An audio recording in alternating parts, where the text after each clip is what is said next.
We need to protect our Christian image as a nation. That is our identity. As a Christian nation, Zambia remains a nation whose beliefs and trust is in God. And with our covenant with God, our leaders have striven to develop and lead the nation through biblical principles. In our actions and practices, Zambia's traditional and Christian-centered society has steered away from cultures that have been accepted elsewhere. So we cannot take this lightly. The Zambian people have rejected these foreign ideologies of homosexuality, lesbianism, and the like. That stand must be maintained. And it's our appeal to the nation to make sure that those aspiring for office must really be very plain in telling us as to where they stand on this matter. It is not a secret that there have been some in society that have tried to lobby and influence the people of Zambia to accept unchristian practices such as homosexuality and gay rights. Through our firm commitment and belief in the Lordship of Jesus Christ, the leadership and the people of Zambia have been steadfast in refusing to accept these practices in Zambia. And we are not alone. All over Africa, leaders and citizens hold the same views.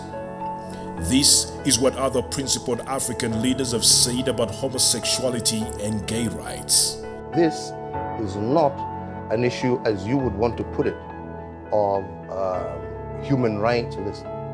This is an issue of society, of our own base as a culture, as a people, regardless of which community you come from. We are saying no to homosexuality. Why should you say we're going to be civilized if we only allow it? Are you saying we are very primitive now because we are frowning upon homosexuality?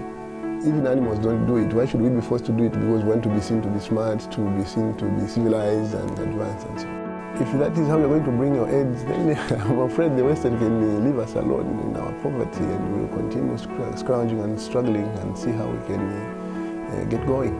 The church and its leadership have also provided guidance with regards to homosexuality from a biblical perspective.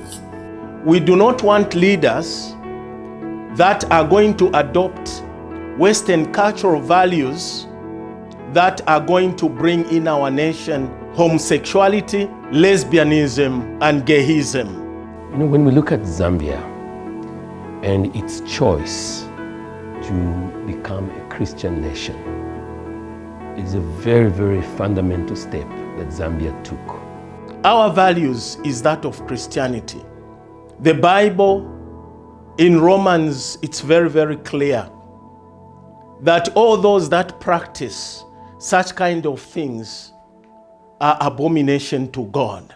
And we would like to insist on the fact that we sustain family values and we are allowed to see that the Christian nation ideal that we have chosen speaks for a covering over the nation as a covenant.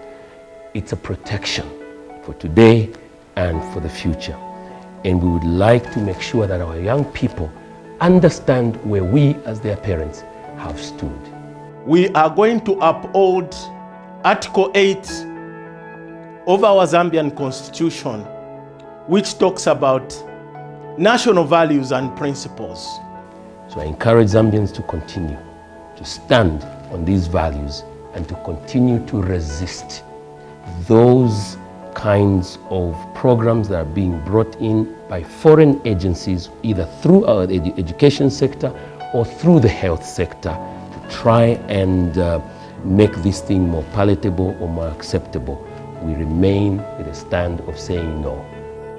We appeal to all God-fearing Zambians to continue upholding Christian values and our standing as a Christian nation.